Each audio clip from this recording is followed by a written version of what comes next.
guys, welcome back to my YouTube channel. So ayun, para nga pala sa mga nagtatanong at sa mga hindi nakakaalam, andito na nga pala ako sa Manila. Ayan, kita niyo yan, familiar ba kayo dyan sa mga yan? Diba, very Pilipinas. Yan, andito nga pala ako sa Parañaque, dito sa may bahay namin. Palabas lang ako kasi may bibilin ako. So ayun, bali 2 months na nga pala ako nandito sa Pilipinas. Parang September ako umuwi, last week of September. So na ngayon, magdi-December na bukas. Kaya ayun, 2 months na ako nandito sa Pilipinas, guys. And sa mga nagtatanong, tsaka sa mga hindi nakakaalam, kasi may mga nagtatanong sa akin, ba't di raw nila ako nakikita doon sa Tim Hortons, doon sa pinagtatrabahuhan ko. Ito po yung dahilan, nandito na po ako. Nakita nyo sa una kong video, di ba? Kasi ayun nga, 'di ba? Alam niyo naman yung mga nangyayari ngayon sa Canada, nagkakahigpitan, nagkakaroon ng mga ganyan, uwian. Ayun, isa tayo sa mga maswerteng napauwi dito sa Pilipinas. Ano yun, trip to family. Kumbaga uwi ka muna ng Pilipinas. Pero ano naman yun, choice ko naman yun. Kasi binigyan naman ako ng option ng boss ko bago ko umuwi. Kung gusto mong umuwi or gusto kong mag-stay. Sabi ko, uwi na lang muna ako kasi wala, feel ko lang umuwi, guys. Kasi kahit may chance naman ako na mag-stay doon, umuwi na lang muna ako. Kasi feeling ko makakabalik ako doon anytime. Feeling ko kaya ko naman pumunta doon. And feeling ko naman makakabalik talaga ako doon pag yung dumating na yung time na gusto ko talaga. Sa ngayon kasi hindi ko pa siya talaga gusto, alam mo yun. Kahit marami nagpo-push, marami nagsasabi mag-stay ka sa Canada, magtrabaho ko lang sa Canada, ganun, yung mga sinasabi nila sa akin. Kasi sayang yung opportunity, sayang yung time, sayang yung panahon na makakapagtrabaho ka, nakakapag-ipon ka doon. Well, totoo naman yun kasi nakakaipon ka talaga sa Canada. Pero siguro hindi pa siya para sa akin, or hindi pa ito yung tamang oras para sa akin na mag-stay doon. Ayun lang. So, siyempre nakakapanghinayang din.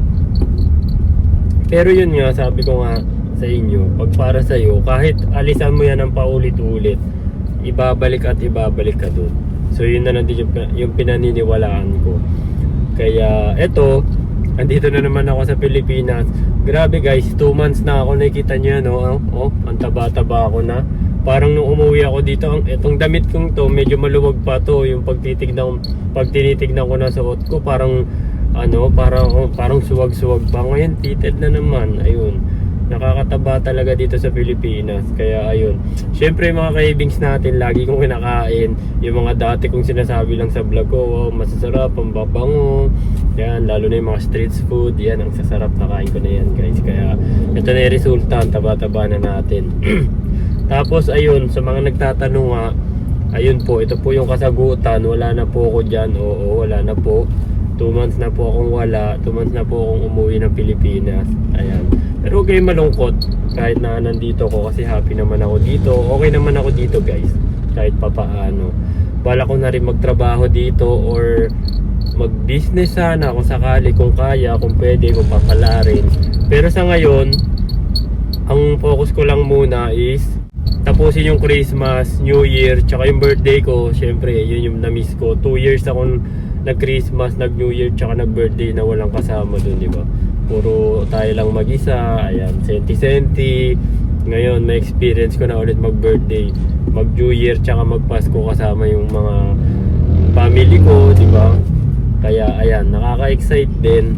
Tapos after siguro ng January, doon ako mag-iisip kung ano bang plano ko, kung mag-stay ako dito sa Pilipinas or subukan ko bumalik ulit doon, or ano bang opportunity yung pwede sa akin na mas okay. Pero sa ngayon wala pa talaga, hindi ko pa talaga siya alam. Kasi siguro masyado pa akong nag-i-enjoy sa bakasyon ko. Ayan. Pero soon, update ko kayo ulit pagka nakabalik na ako or nakapag-decide na ako. Hindi ko pa naman alam kung babalik ako or kung may babalikan ako, di ba? Hindi pa natin alam. Confident lang ako palagi, pero hindi pa tayo sigurado sa lahat sa mga bagay-bagay na mangyayari sa atin.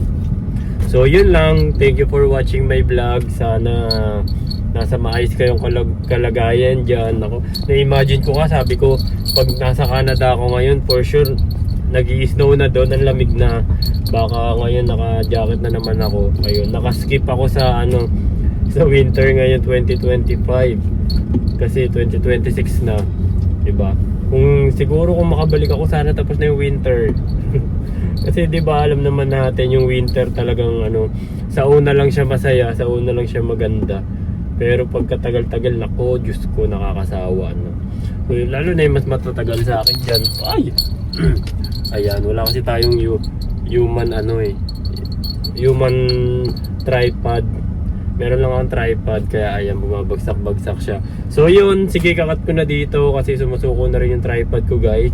So maraming salamat pa rin sa patuloy na sumusuporta, and hopefully okay kayong lahat dyan. Thank you for watching my vlog. Bye bye, see you again.